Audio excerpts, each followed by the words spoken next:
Ya, itu sedikit perkenalan saya. Sekarang kita akan masuk di pembahasan pemodelan perangkat lunak.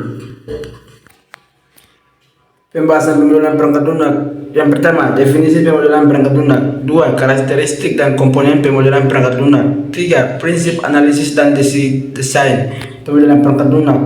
4. Ragam pemodelan perangkat lunak.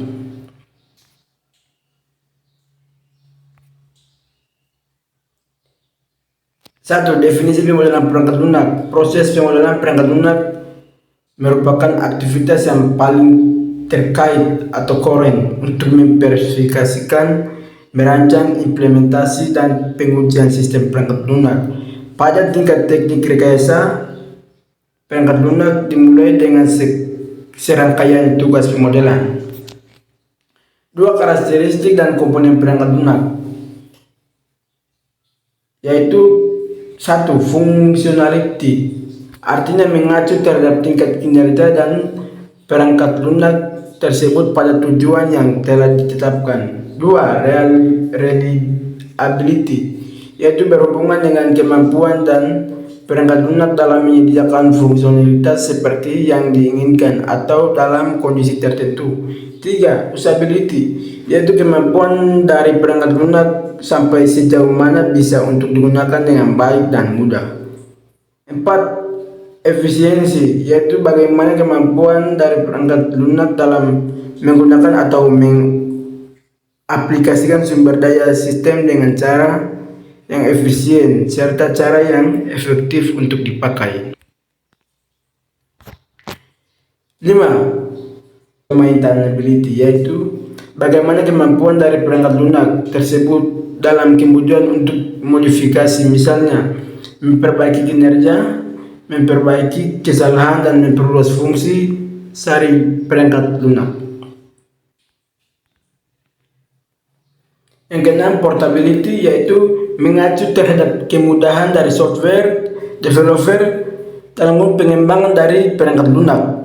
Artinya manakah software developer yang mentransfer suatu perangkat lunak? Caranya yaitu mentransfer melalui platform ke platform yang lain sehingga tidak terjadi perubahan.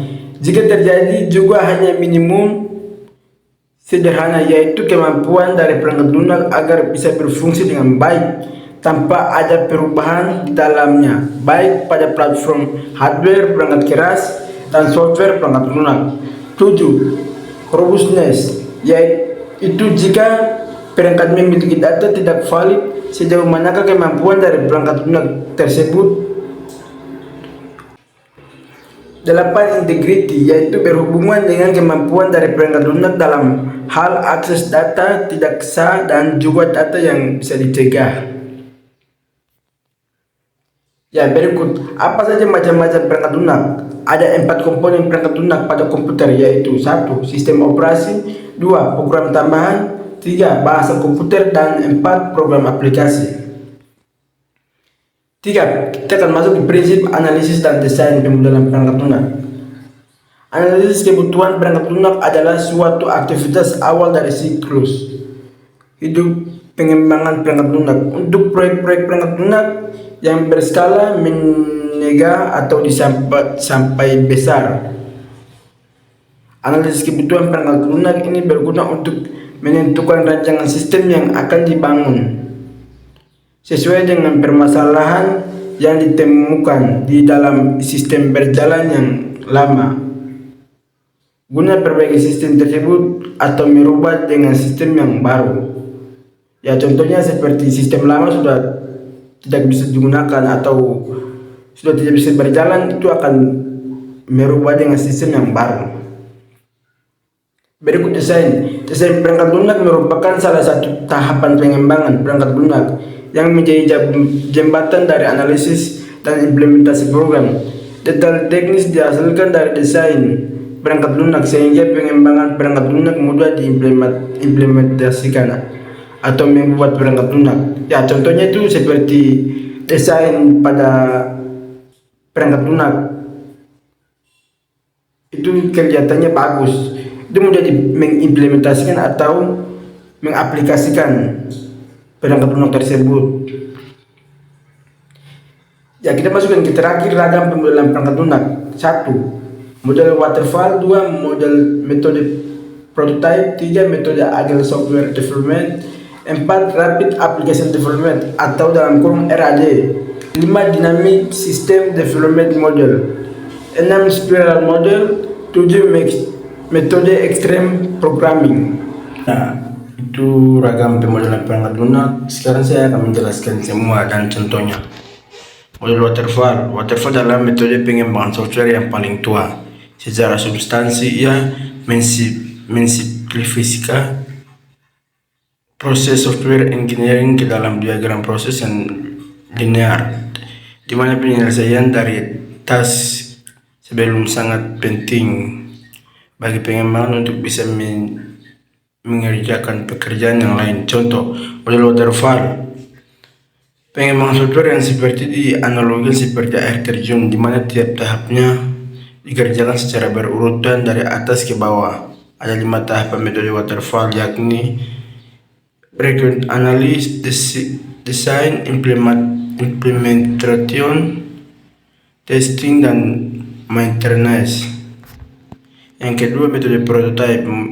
Model ini mendukung developer untuk membuat prototipe sehingga mereka bisa mendemonstrasikan fungsional softwarenya kepada klien dan membuat modifikasi berdasarkan feedback yang diberikan. Metode ini mirip dengan membuat MVP.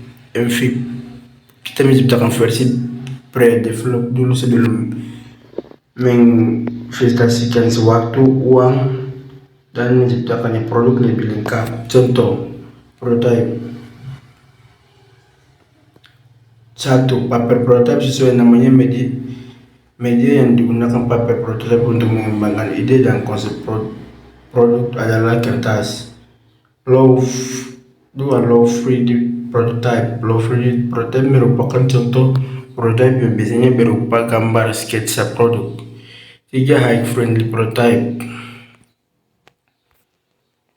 Metode agile software development. Metode pengembangan software berbasis agile fokus pada perencanaan yang adaptif, evolutionary development, dan improvement yang berkelanjutan melalui respon yang fleksibel terhadap perubahan. Contoh 1. Scrum. Ringkasan Scrum adalah framework proyek populer yang menggunakan konsep sprint dalam pekerjaan proyek. 2. Kanban. Metode Kanban berasal dari Jepang. Dalam melaksanakan proyek, tim dibantu oleh papan visual yang berisi kolom alur atau proses produksi berisi kartu-kartu pekerjaan. 4. Rapid Application Development atau dalam kurung RAD.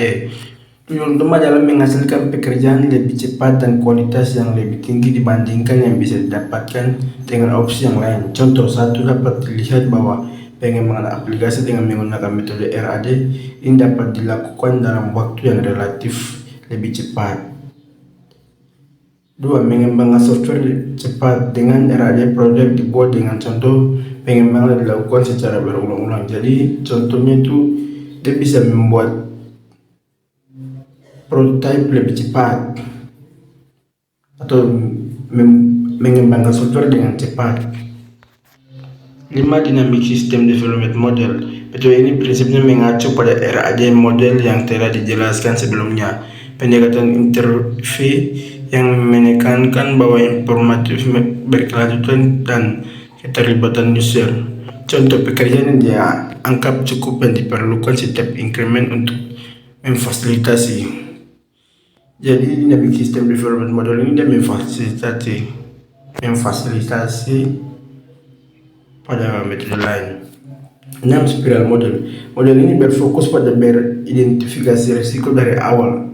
Developer mulai meneliti potensial isu ketika proyek masih dalam skala yang kecil. Kemudian mereka mengatasi risiko tersebut dengan membuat perencanaan untuk tetap menjalankan proyek sebagaimana rencana awal atau dengan menyelesaikan isu yang mungkin terjadi dulu baru kemudian melanjutkan ke iterasi berikutnya. Contoh penggabungan antara prototyping model dan waterfall. Metode iterasi yang ada pada prototyping model dan tahapan sistematis yang digunakan dalam waterfall model digabungkan menjadi satu sehingga menciptakan model baru. Dari model ini menggabungkan semua metode dan model. 7. Metode extreme programming. Metode extreme programming atau dalam kurung XP metodologi yang digunakan oleh tim development untuk membuat software dalam environment yang tidak stabil seperti ketiga requirement yang ada sangat cepat berubah. Contoh, pengembangan mobile apps dan mobile games dengan jumlah program sedikit dengan banyak perubahan dalam pengembangannya. Tidak berubah itu sangat cepat. Contoh itu ketika requirement yang ada sangat cepat berubah. Dari saya sekian dan terima kasih.